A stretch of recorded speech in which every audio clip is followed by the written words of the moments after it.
370 खत्म होने के बाद भी सबसे आश्चर्य की बात है कि जितनी गालियां एनसी ने बीजेपी को पार्लियामेंट में नहीं दी, पार्लियामेंट में अकेला था, पार्लियामेंट में जहां बोलना था वहां नहीं बोले, बाद में दी, लेकिन पार्लियामेंट के बाद भी बीजेपी में जाने के लिए तैयार है। आप एनसी को जो भी हुकूमत में दे दे उसमें वो जा सकते हैं। वो बीजेपी हो, वो कांग्रेस हो, वो ममता हो, वो समता हो, वो नीतीश कुमार हो, वो बंगाल हो, वो तमिलनाडु हो, वो कन्याकुमारी हो, हर किसी में सरकार बनाने के लिए वो जा सकते। मैं जरूर आजाद साहब की इज्जत करता हूँ, मगर अफसोस है जब मैं ऐसे बयानात सुनता हूँ तो मुझे हैरानी होती है। अगर फारूक अब्दुल्ला को वजीर आजम से मिलना है या अमित शाह साहब से मिलना है तो मैं दिन को मिलूंगा, रात को क्यों मिलूंगा? किस डर से रात को मिलूंगा?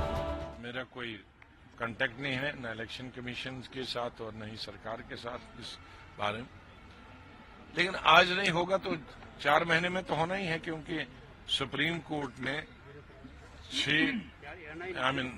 जून की सितंबर की लाइन रेखा खींच दी है, तो उससे पहले 3 महीने शुरू होना चाहिए, क्योंकि हमारा 7-8 फेजेज में होता है, उसको 3 महीने लगते हैं। तो उसका मतलब है आज नहीं होगा तो जून जुलाई में तो होगा ही होगा। लेकिन बिगल बच गया, अभी पार्लियामेंट हो, असेंबली हो, फिर बीडीसी हो, फिर ये कारपोरेशन हो, तो ये साल तो मुझे लगता है इलेक्शन का ही। लड़ेंगे चुनाव पार्लियामेंट पर? देखिए मेरी पार्टी तो जरूर लड़ेगी, मैंने अभी डिसाइड नहीं किया है। कह रहे हैं कि आप भी लड़ सकते हैं अनंतनाग सीट पे। नहीं, सवाल यह है कि मुझे प्रचार भी तो पार्टी का करना है, तो अगर मैं खुद लड़ा तो एक जगह फंस जाऊंगा। अच्छा, फारूक अब्दुल्ला कह रहे हैं कि हम एनडीए के साथ जा सकते हैं, लेकिन उमर अब्दुल्ला कहते हैं, आपको लगता है कि इनमें कंफ्यूजन आ गया इंडिया वाला, यहाँ जम्मू कश्मीर में? कोई कंफ्यूजन नहीं है। एनसी को जो भी हुकूमत में दे दे उसमें वो जा सकते हैं। वो बीजेपी हो, वो कांग्रेस हो, वो ममता हो, वो समता हो, वो नीतीश कुमार हो, वो बंगाल हो, वो तमिलनाडु हो, वो कन्याकुमारी हो, हर किसी में सरकार बनाने के लिए वो जा सकते हैं। आपने मेरी जबानी क्यों सुनी है? आज आपने नहीं, अरुण शर्मा, आपने देवेंद्र राणा का इंटरव्यू सुना? वो खुद कई दफा बीजेपी, और हद तो ये मुझे तो मालूम था ये सब, लेकिन मैं हर चीज बोलता नहीं, मैं किसी पार्टी के खिलाफ नहीं बोलता। लेकिन अब the cat has come out of the bag. Devendra Rana ji ने, जो प्रोविंशियल प्रेसिडेंट थे और सीएम के एडवाइजर थे, वो कहते हैं मैं सीएम के साथ खुद गया हूं मिलने के लिए। 370 खत्म होने के बाद भी सबसे आश्चर्य की बात है कि जितनी गालियां एनसी ने बीजेपी को पार्लियामेंट में नहीं दी, पार्लियामेंट में अकेला था, पार्लियामेंट में जहां बोलना था वहां नहीं बोले, बाद में दी, लेकिन पार्लियामेंट के बाद भी बीजेपी में जाने के लिए तैयार है। आप क्या बोल रहे हैं?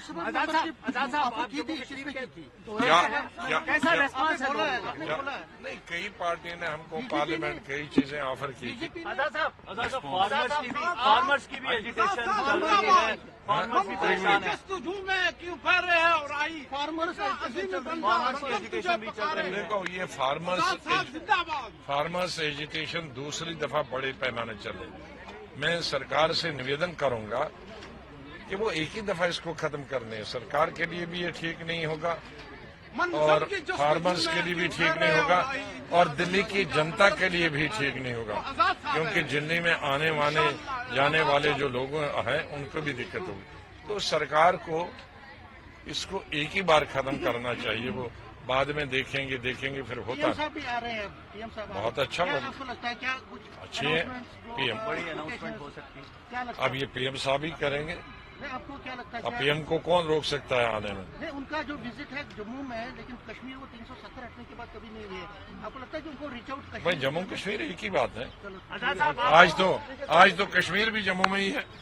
अफजल साहब, पहले मैं आपसे कहूं, मैं जरूर आजाद साहब की عزت کرتا ہوں، مگر افسوس ہے جب میں ایسے بیانات سنتا ہوں تو مجھے حیرانی ہوتی ہے۔ اگر فاروق عبداللہ کو وزیر اعظم سے ملنا ہے یا امت شاہ صاحب سے ملنا ہے تو میں دن کو ملوں گا، رات کو کیوں ملوں؟ کس ڈر سے رات کو ملوں؟ اور مجھے افسوس اس بات کا ہے کہ یہ زور زور سے یہ کہہ رہے ہیں۔ کیا وجہ ہے کہ ان کو یہ لگا ہے کہ فاروق عبداللہ کو ہر راستے سے بدنام کرنا ہے، فاروق عبداللہ کو گھسیٹنا ہر چیز میں؟ انہیں یاد رکھنا چاہیے وہ فاروق عبداللہ ہی تھا جب کوئی نہیں چاہتا تھا کہ غلام نبی آزاد کو راجیہ سبھا کی سیٹ ملے تو فاروق عبداللہ ہی تھا جس نے راجیہ سبھا کی سیٹ غلام نبی آزاد کو دی۔ اور 2014 میں جب راجیہ سبھا کی سیٹ پھر سے ملی ہونی تھی، میں ولایت میں ہسپتال میں تھا۔ اس وقت مسز گاندھی نے عمر سے بلا کے کہا کہ یہ سیٹ جو ہم نے رکھی ہے یہ فاروق عبداللہ کے لیے رکھی ہے، راجیہ سبھا کی سیٹ۔ مجھے عمر نے فون کیا، میں نے کہا نہیں، میں بیمار ہوں، میں نہیں آ سکوں گا راجیہ سبھا کی سیٹ کے لیے، اور غلام نبی آزاد کو دے دیجیے۔ حالت یہ دیکھیے جس کے لیے میں نے بہت سنا مگر میں کھڑا رہا، اور آج یہ بات کہہ رہا ہے کہ میں رات کو ملا۔ غلام نبی صاحب اپنے فیکٹس کو ذرا ٹھیک طرح سے دیکھیے۔ آپ کا کون ایجنٹ ہے جو پرائم منسٹر کے گھر میں بیٹھا ہے، یا آپ کا کون سا ایجنٹ ہے جو امت شاہ صاحب کے گھر میں بیٹھا ہے جو آپ کو یہ خبریں سنا رہا ہے؟ لوگوں کو ذرا بتا دیجیے، اس کا نام بتا دیجیے کہ لوگ سمجھ جائیں کہ سچ کیا ہے اور جھوٹ کیا ہے۔ اچھی سیاست کی سب تائید کرتے ہیں، تو ہم ایسے بیانات کو ہم کہہ سکتے ہیں کہ ڈرٹی پالیٹکس۔ بہت یہ تو بہت ذلیل پالیٹکس ہے، ذلیل پالیٹکس ہے، اتنا بھی گرنا۔ آزاد صاحب، میں نے کبھی آپ کے خلاف کوئی بیان نہیں دیا، آپ بولتے رہے۔ نیشنل کانفرنس کا آپ کو تو نیشنل کانفرنس کا ایک وہ کیل پھنسا ہوا آپ کے اندر، یہ افسوس ہے مجھے۔ آپ نیشنل کانفرنس کو گرا نہیں سکیں گے، آپ کہیے تو کہنا چاہیں گے۔ نیشنل کانفرنس فاروق عبداللہ کی وجہ سے نہیں ہے، نیشنل کانفرنس ایک تحریک ہے، وہ یہاں کے دلوں کے اندر بسی ہوئی ہے، یاد رکھیے گا۔